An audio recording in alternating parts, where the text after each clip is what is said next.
السلام علیکم ناظرین، جیو پاکستان چینل میں آپ کو خوش آمدید کہتے ہیں۔ امید کرتے ہیں کہ آپ سب خیریت سے ہوں گے۔ آج کے اس ایپیسوڈ میں ہم بات کریں گے آپ کے پسندیدہ اور مشہور ڈرامے نقاب کے تازہ ترین اپڈیٹ کے حوالے سے، جس میں آپ علی انصاری، ہینا طارق، ہمایوں اشرف، غنا علی، عامرہ ملک جیسے فنکاروں کو بہت ہی عمدہ اداکاری کرتے ہوئے دیکھ رہے ہیں۔ اور یہ کہانی بلال اور ایمان کے گرد گھومتی ہے، لیکن ابھی بہت سے چہروں سے نقاب الٹنا باقی ہے اور اصل حقائق سامنے آنے ہیں۔ فی الحال ایمان پڑھنے کے لیے شہر آئی ہوئی ہے اور وہ عہد لڑکا جو شروع میں اس کو پہلی ملاقات میں ہی فیوچر وائف کے طور پر ریجیکٹ کر چکا تھا، اب اس کی محبت میں پوری طرح پاگل ہو چکا ہے، اس سے شادی کرنا چاہتا ہے اور جواب میں نیگیٹو رسپانس آنے کی وجہ سے وہ بہت اپسیٹ ہے اور 2 مرتبہ خودکشی کی کوشش کر چکا ہے۔ ایک مرتبہ ہاسپٹل سے واپس آیا ہے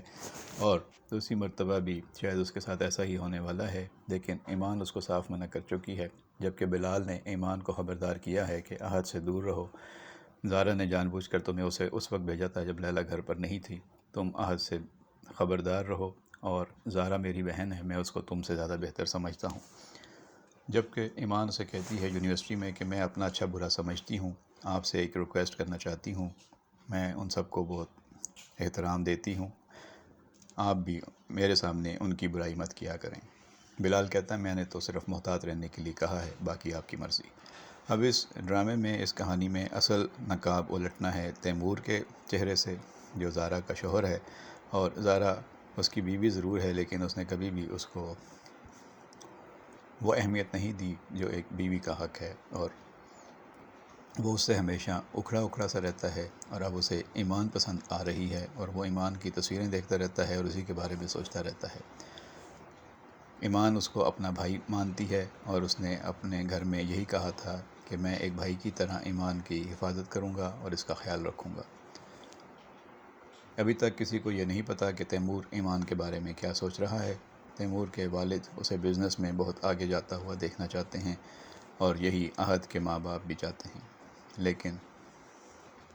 عہد کی توجہ آج کل اپنے بزنس سے ہٹ کر ایمان پر ہے اور تیمور کو یہ بات بری لگ رہی ہے۔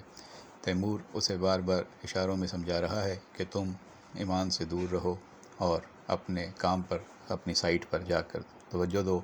اور پھر وہ خفا ہوتا ہے، ناراض ہوتا ہے ایمان پر بھی کہ تم یہاں پڑھنے کے لیے آئی ہو، ہر وقت خانہ داری، کچن اور لوگوں کے ساتھ گپ شپ کرنے کی وجہ سے تمہاری پڑھائی کا حرج ہو رہا ہے۔ 3 دن سے تم یونیورسٹی نہیں گئی، کسی نے تم سے یہ نہیں پوچھا کہ کیوں نہیں گئی۔ پھر وہ غصہ ہوتا ہے اور کہتا ہے کہ عہد تم اس کو پک اینڈ ڈراپ دو، لیکن وہ منع کر دیتی ہے کہ میں اس کے ساتھ نہیں جاؤں گی۔ تو پھر وہ کہتا ہے اپنی بیوی سے کہ اس کو بلال کے ساتھ یونیورسٹی بھیجو، اور عہد سے کہتا ہے کہ تم اپنی سائٹ پر جاؤ۔ تو اب اس کہانی میں یہاں تک تو ہم دیکھ رہے ہیں کہ رائٹر یہاں تک لے آیا ہے سچویشن کو کہ ایمان کو یہ پتہ چل گیا ہے کہ بلال زارا کا بھائی ہے اور لیلا کا شوہر ہے، اس لیے اس نے اس سے معافی بھی مانگ لی ہے۔ پہلے وہ اسے گھر کا ملازم سمجھتی تھی، اب ایک حقیقت تو اس پر کھل گئی ہے،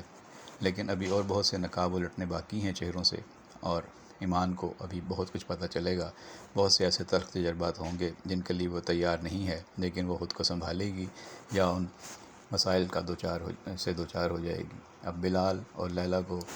لیلا کی والدہ اسلام آباد بھیجنا چاہتے ہیں، جبکہ بلال کی اصل خواہش یہ ہے کہ وہ پڑھ لکھ کر مقابلے کا امتحان پاس کر کے کچھ بڑا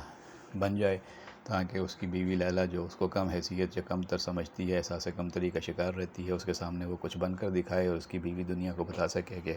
وہ کس کی بیوی ہے۔ ابھی تو اس کا تعارف بھی نہیں کراتی۔ تو بلال کی سٹرگل چل رہی ہے، دوسری طرف ایمان بھی پڑھ لکھ کر کچھ بڑا افسر بننا چاہتی ہے یا بزنس کرنا چاہتی ہے۔ تو ان دونوں کی ابھی تک کی جو محرومیاں ہیں وہ ہم آگے مناظر میں جا کر دیکھیں گے، ڈرامے میں جب ٹویسٹ آئے گا کہ یہ دونوں کامیاب ہوں گے، اور باقی لوگ جو ان کو کم تر اور کم حیثیت سمجھتے ہیں وہ پھر ان کے سامنے چھوٹے ہو جائیں گے یا ان کا قد بونے ہو جائیں گے، اور یہ ان سے اوپر توانا اور طاقتور پوزیشنز پہ نظر آئیں گے۔ تو ڈرامے میں یہ ٹویسٹ آنے تک جو اپڈیٹس ہوں گے آپ تک پہنچاتے رہیں گے۔ آپ کو ڈرامہ کیسا لگ رہا ہے، کس کی اداکاری اچھی لگ رہی ہے، اس میں آپ ضرور بتائیے گا۔ علی انصاری، ہمایوں اشرف، غنا علی، ہینا طارق، جاوید جمال، صدف صدیقی، ساجد شاہ، عمارہ ملک، احمد رفیق، ہما طاہر، ریحان سعید، حوریہ منصور میں سے آپ کو کون اچھا لگ رہا ہے کمنٹ باکس میں اپنی رائے سے ہمیں ضرور آگاہ کیجیے گا. بہت شکریہ.